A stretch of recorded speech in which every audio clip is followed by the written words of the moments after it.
Parang yung Dapyo, magandang umaga. O, pare, ano yun? Pare, ito sira kasi itong electric fan ko Papagawa ko sana. Ano ba sira niya, pare? Ito, nahulog niya itong anak kong mabait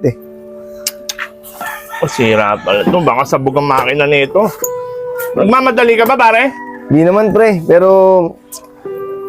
Baka mamaya pwedeng balikan mo na lang ito mga hapon. Gawa na to. sige pre, balikan ko na lang. Sige, akong bahala rito, pare. Sige na.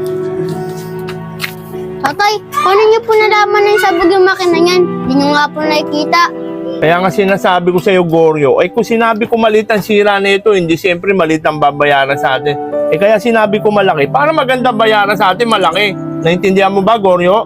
Opo, tay, naiintindihan ko na po. Kaya nga, laki. Saka mukha naman mayaman yun. Kita mo, may ginto pa. Si tatay talaga, nagturo na naman ng kalokohan. Siyempre, Gorya, hindi naman lahat. Pag nakita natin hindi kaya magbayad ng mahal na